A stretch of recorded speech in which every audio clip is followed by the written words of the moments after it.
Okay, hello everybody.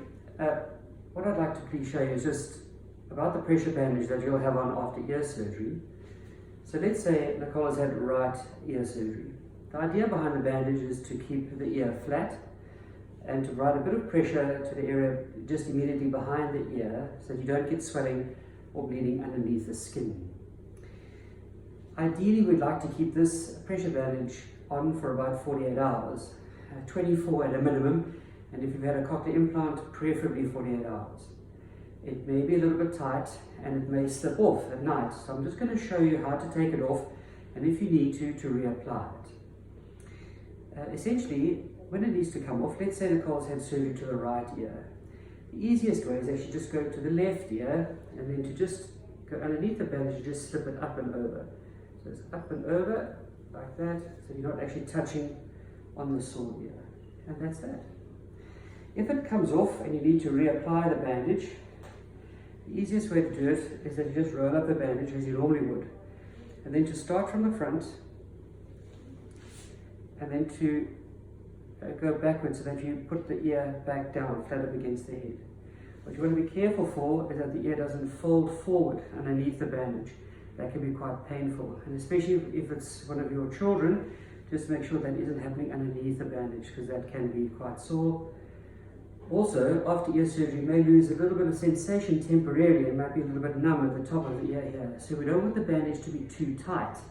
Otherwise, it might cause a bit of ulceration at the top of the ear. If you feel afterwards that you'd like to have a bandage on or something around the head just to protect the ear and make it feel more comfortable, you are welcome to either reapply the bandage or to use a conventional sweatband. But the same rules apply, just not too tight please, and just to gently place it over. It is natural for the ear to come slightly forward after ear surgery, as I am releasing some of the soft tissue and muscles that keep the ear in position, but this will go back into its normal position over the next couple of weeks after surgery. For this to go a little bit quicker, again at night, you might like to reapply the bandage or to use a sweatband for that purpose. But please don't worry about that. If you have any concerns, of course, we can discuss it at our follow-up appointment. Thank you very much.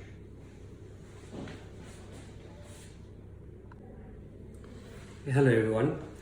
What I'd like to quickly discuss in this video is a little bit about how to go about managing your dressings at home when you've had ear surgery. Now, essentially, there are three approaches to ear surgery for the surgeon. The first is to operate from behind the ear, and I'll get to that and the dressings. We make a cut behind the ear. And the second is where we make a cut to widen the ear canal, called an end-oral incision. And the third is an endoscopic approach where we use a telescope in one hand and we don't make any cuts on the outside of the ear, but can sometimes operate down the ear canal and either through the eardrum or by making a small cut right just before the eardrum, lifting the eardrum inside. What I'd like to touch on here is this is somebody or a model that we're going to use, or somebody that has had an end-oral incision. The most common time that we'd use this kind of approach would be for somebody that has a stepidotomy for otosclerosis, for example. When you go home, you'll have one of these dressings on. It may look slightly different in that it may have a slight plasticky feel to it if it is the waterproof version, but this is essentially what you'd have. It is normal for it to have some blood soak through the dressing a little bit here and maybe even come down a little bit at the bottom of the dressing. If you feel it is too much and it is worrying you, please let us know and give us a call and we can see to it. But as I'll show you next, there is an expected amount of bleeding through this dressing. So the first thing at home, this is usually the next day after the operation, you first take this outer dressing off. So you can just peel that off here like this.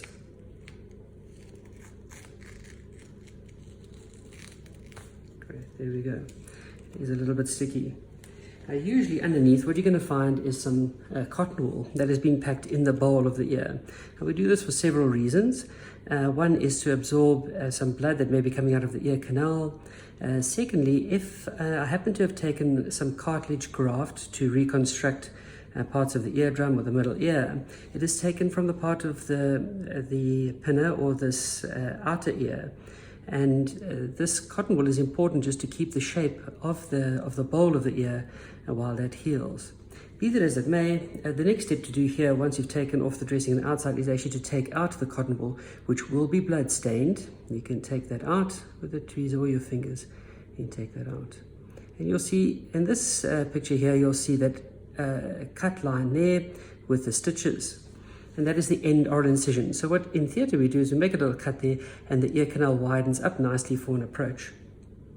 So traditionally here, what you'll see then, once the cotton wool is out, is a very small, it's first white, but it'll now be a red little sponge deeper in the ear canal, and I'll get to that in the next video.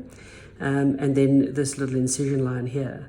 At that point, what you do is you're going to, just with a warm face cloth, you can just wipe and clean the ear and remove all the dried blood from the outer ear. And then you can take a little bit of the antibiotic ointment that you'll be supplied, either chloromycetin or Bactroban or Fusidin, and once a day you could put a little bit of ointment just over that wound there. And then once a day, or twice a day, depending on if I have asked you to do otherwise, we're going to put some Silodex drops onto the little sponge that is in the ear canal here. I'll get to that detail in the next video. So you can leave the ear open like that for the next week, just putting drops onto the sponge once a day, a bit of ointment onto that wound, and afterwards, of course, nice fresh bit of cotton wool just over there, just to keep that sponge moist and just to keep it covered. You can wash your hair with it just like this. You can go to school, you can go to work. What I would just ask that you don't swim, just so it doesn't get completely soaked, because the sponge will then pull all the water inside. And we don't want this wound to get very wet. A little bit of showering is not a problem. We don't want it to get too wet. Okay, so that covers what your dressing might look like with an end oral incision. And usually what I'll do is I'll see you about 7 to 10 days later, and we'll take out those stitches there and we'll remove the sponge. Yeah, what I'd like to show you next is what your wound would look like if you've had a cut behind the ear, or what we call a post-auricular approach when performing ear surgery. We'd commonly use this kind of approach if you need a cochlear implant or some of the other implantable hearing devices, like this model has here, a bone conduction device. Or if it's slightly bigger surgery, a tympanoplasty or reconstruction of the eardrum with cartilage, or cholesteatoma surgery and some middle ear surgery. But essentially what will happen after is that we tend to use a dissolvable stitch which closes the skin completely, and then we cover it with this waterproof plaster here. I'm just going to show you. If you lift the ear here, you'll see there's this crescentic shaped waterproof plaster that completely covers the wound, and you are able to shower, you can wash your hair with this plaster on, and it can stay for 2 to 3 weeks if needs be. But essentially what this does is it keeps the wound completely sealed and free of infection. You will see the black line that I've drawn underneath there, basically to simulate where the incision has been. Now, you will also unfortunately be able to see the bit of blood from where the cut has been, but I don't want you to worry about that. That is not the size of the cut or how ugly the cut is going to look. That is just where a bit of blood has oozed underneath the plaster, and you are able to see through this plaster, and so that's what you are seeing. When you come to the rooms, I will try and use a special swab called Unisolv to try and dissolve the glue to lift this plaster, but being waterproof, it is a little bit sticky. And what we'll do is essentially just lift it from one point here and then just take off the plaster like that.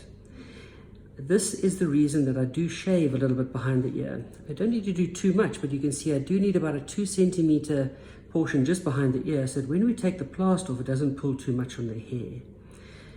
Usually after 7 to 10 days, the plaster will come off and the wound is already healed and is now closed and waterproof. There's no need to put any ointment on or any creams, and the wound is now closed. Unless there have been any other instructions otherwise, that post-auricular wound is now healed. This is the kind of wound that you will see if you've had a bandage on the head. Hello everybody. What I'd like to demonstrate in this video is a little bit about the sponge that you may have in your ear after ear surgery. I alluded to previously in one of the videos about the different approaches to the ear, and that we may make a cut behind the ear or just in the ear canal, or we might operate through the ear canal with an endoscope or telescope. But it doesn't matter which of these approaches we use, we will generally tend to put a dressing inside the ear canal, which keeps the skin flat up against the bone so that it can heal nicely. As it is a concentric or round structure, we don't want the scarring to happen in the ear canal that'll close it. But it also puts a little bit of pressure on the drum to make sure that if you've repaired the drum, that it heals sufficiently. This is a very long ear canal here that is demonstrated, and most people's ear canal is not quite this long. But I just want to show you how this process works. So in theatre, once we've finished and I've closed the eardrum and we've put the skin back on the ear canal, I insert the little sponge down the ear canal. I'm going to put it right deep in there like that. Okay. Actually, before I do that, what I tend to do, and just as a demonstration, is I put this blue silastic sheeting. Now what this is silicone sheeting, which is a little trick in this model, but this lies up against the skin. And what it does is that when this sponge needs to be removed, the sponge can slide out easier without sucking or pulling too hard on the delicate skin that has now been replaced. So first go in the little blue sponges, and then comes the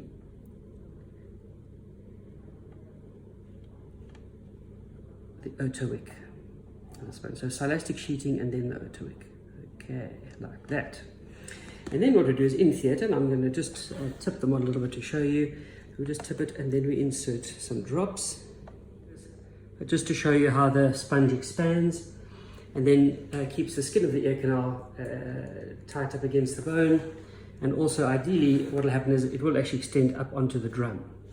But then what happens is when you look down the ear canal, what you'll see is the white sponge, and when you look, you will see something like this.